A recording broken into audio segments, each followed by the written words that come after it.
పాకిస్తాన్లో ప్రస్తుత గణాంకాల ప్రకారం హిందూ దేవాలయాలు ఎన్ని ఉన్నాయి? ప్రస్తుతం వాటి పరిస్థితి ఏమిటి? మిగిలిన దేవాలయాలు కూల్చుకుపోవడానికి కారణాలు ఏమిటి?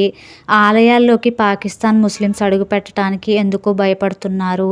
ఆలయాల కింద నిజంగానే గుప్త నిధులు ఉన్నాయా? పాకిస్తాన్లో ఉన్న హిందూ దేవాలయాల గురించి ఇలాంటి ఎన్నో విషయాలనైతే ఈ వీడియోలో తెలుసుకుందాం.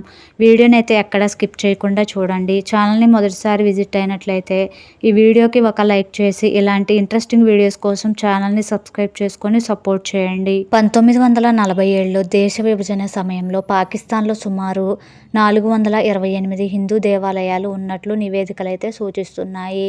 1990 నాటికి ఈ దేవాలయాల్లో 408 ఆలయాలు రెస్టారెంట్లు, హోటళ్లు, ప్రభుత్వ పాఠశాలలుగా మారిపోయాయని సమాచారం. 2024 ఏప్రిల్లో ఆఫ్ఘన్ సరిహద్దుకు సమీపంలో లండి కోతల్ బజార్లో ఉన్న చారిత్రాత్మక హిందూ దేవాలయాన్ని కమర్షియల్ భవనం నిర్మాణం కోసం కూల్చివేశారు.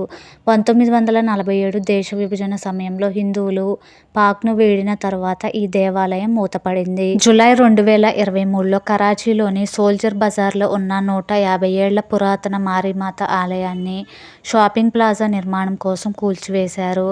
ఆలయ భూమిని 7 కోట్లకు విక్రయించినట్లు సమాచారం. 1990 నాటికి సుమారు 20 దేవాలయాలు మాత్రమే తమ అసలు రూపంలో మిగిలి ఉండవచ్చు.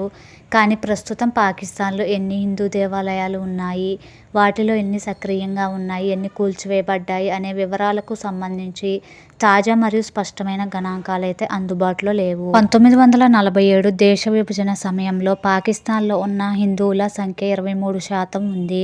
అయితే ప్రస్తుతం ఆ సంఖ్య 1%కైతే పడిపోయింది. ఆ మిగిలిన ఆలయాలను కూల్చుకుపోవడానికి కారణం ఆ ఆలయాల్లో గుప్త నిధులు ఉన్నాయని అయితే సమాచారం.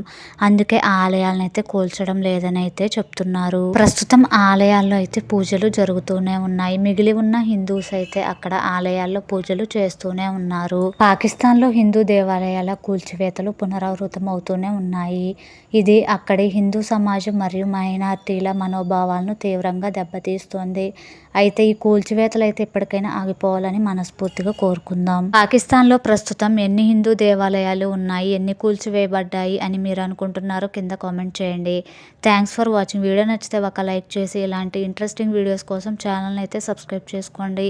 పక్కనే ఉన్న బెల్ ఐకాన్ని యాక్టివేట్ చేసుకుంటే నేను ఏ వీడియో పెట్టినా నోటిఫికేషన్ వస్తుంది, ముందుగానే చూసేయొచ్చు.